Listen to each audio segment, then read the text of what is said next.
Hi everybody, my name is Kayla and this is my YouTube channel, Chronically K.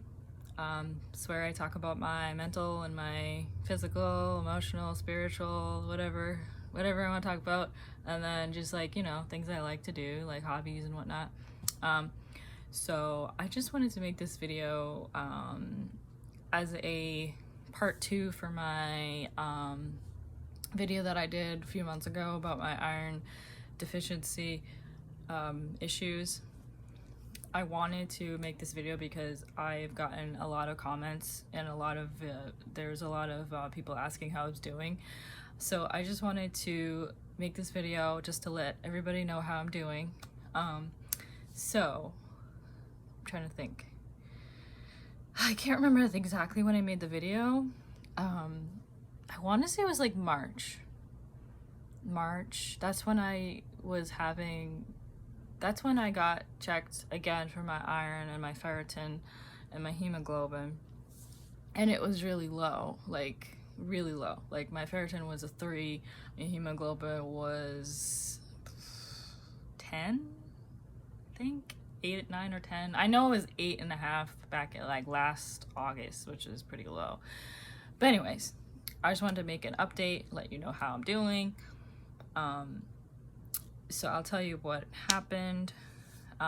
So I got my blood work done, and then I went to my primary care, and I told her how I've been struggling with taking the iron pills. They make my stomach hurt, they make me feel weird, whatever. And so she said, okay, so your next step was probably to get a iron infusion, and also you might want to get something for your heavy periods. So I got so basically I found a hematologist, and she agreed that I should get iron infusions. I was able to do it the week right after that. I got the iron infusions. They're called Ferraheme. It's a 2-dose infusion, and it's like 500 milligrams each time. And then that end of that week, I went and I got a Mirena IUD put in, which is, if you don't know what that is, it's a intrauterine device. It's a form of birth control, but what also it does is it can make your periods pretty much almost go away while you have it in. And that, my doctor recommended me trying that, or getting either that or an ablation, just so that I can get my periods like less heavy and painful, because they're like super ridiculous. And so I got that done right after. I got it done the same week as my second iron infusion. It was a lot. It was a crazy week, but anyway, the iron infusion was pretty good. It wasn't it was like super easy. Like you just go in, they hook you up to IV, you sit in a nice comfy chair, they give you blankets, they give you a pillow. Well, it depends what hospital you go to, of course.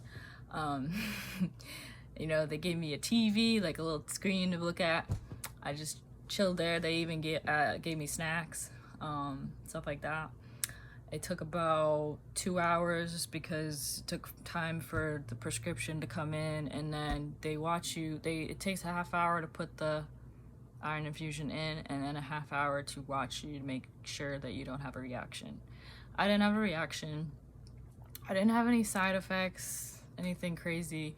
I just felt tired the day after. The second time, I did feel a little like, almost like a hangover, like that day. Like when I came home, I felt kind of dizzy and kind of like out of it. But I just slept it off, and then I was feeling fine. Like I went to work like the day after, the day. And then yeah, later in the week I got the Mirena done. That went fine. I overthinked that whole thing. I was terrified. I was afraid it was gonna be the worst thing ever. It wasn't. It was quick.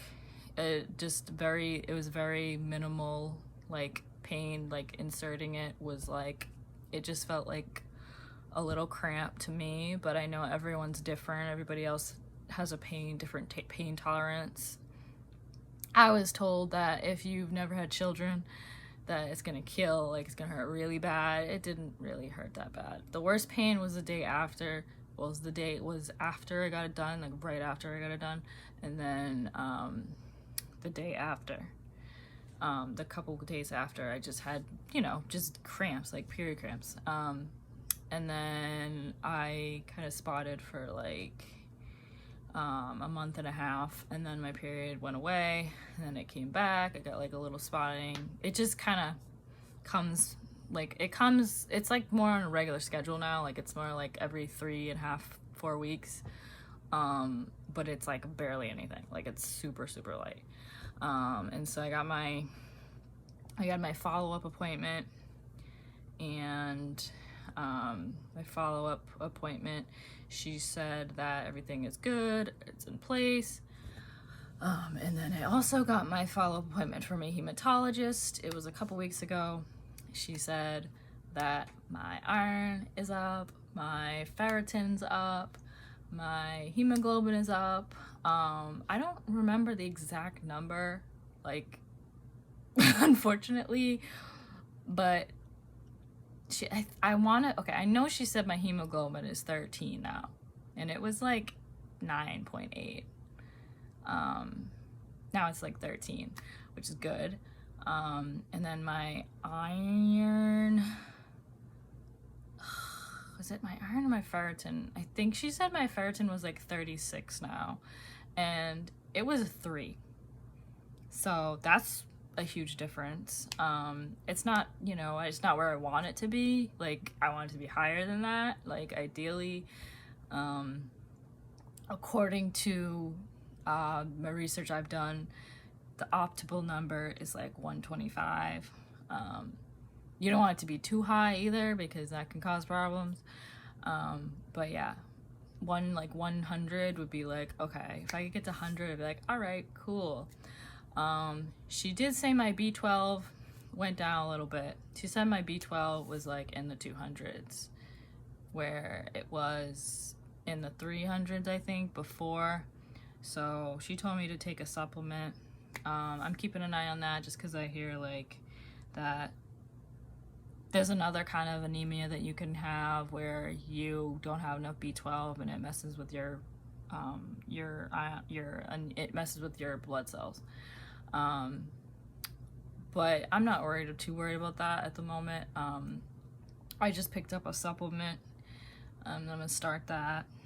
But yeah, that's pretty much it for my iron deficiency thing. Basically, I'm just going back like every 6 months to check my blood work and see how I'm doing. How do I feel? I guess that's the big question. Okay, so it's weird. I feel somewhat better. My dizziness is gone, like constant dizziness, constant shortness of breath, chest pains, heart palpitations, like the restless leg stuff, like that's kind of settled down. The constant fatigue, like the extreme, constant, unrelenting fatigue is gone. For the most part, I still get dips in my energy throughout the day, and I still have insomnia. My insomnia is still horrible.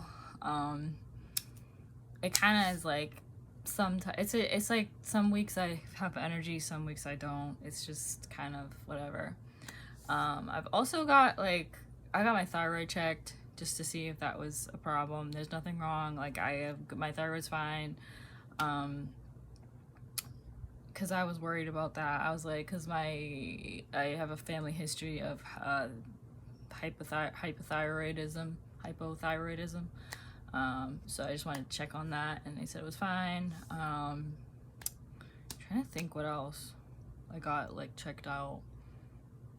I think that's it for now. I do have my primary care, annual primary care doctor appointment.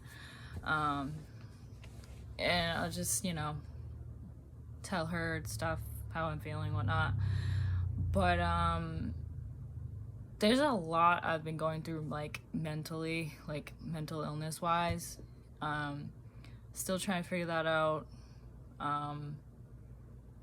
Like I thought that getting more iron would like cure my mental illness, and it hasn't. I'm still depressed and anxious all the time. So that's not gone. But I go to therapy like almost every week, and I'm doing everything I can, like, but yeah, it's just bad. My anxiety has been really bad. Like, it's been so bad. I can get into like another video with that. But I'm starting a new medicine for that. I'm hoping that helps. I just started it. Like, today's my second day. I can't really tell if it's working. It just feels like I feel different, but I don't know how to describe it. Like, I can't explain it. It's called Busparone. It's a medicine for anxiety. I'm already on medicine for anxiety and depression. Like, I'm on an SSNRI already. I've been on that for years. And I'm on the highest dose. It's called venlafaxine. I'm on that. I've been on that for years. It was helping, but this constant anxiety just, it's like I have every form of anxiety you can have, like social anxiety, general anxiety, health anxiety, like every anxiety you can have, I have. I am just a nervous wreck, and nothing helps. Well, I don't want to say nothing helps, but there are things that help, but it can only do so much. Sometimes it just, no matter what you do, you still feel anxious. But yeah, the medicine I'm trying right now, it just makes me feel spacey. I guess that's the word. I feel spacey, spaced out. Like, not like, it's not how I feel when I take lorazepam. Because I've taken lorazepam, and that calms me down, makes me tired, makes me want to go to sleep. But this is a little different. It's a little stimulating in a weird way. Like, it's almost like stimulating and sedating at the same time. Like, it's, I don't know how to describe it. Like, if anybody's taken Buspar and you can describe how it makes you feel, like, let me know, because I cannot put my finger on it. Like, I took it last night for the first time, and it was like instant.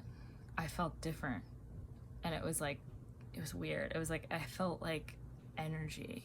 I had energy and focus. I don't know, it was weird, but we're trying that out.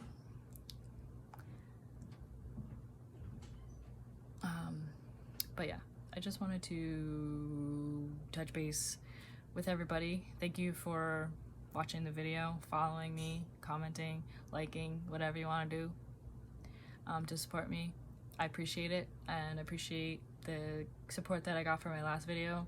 I'll link the last video so that if you haven't seen the last video, I'll link it down below.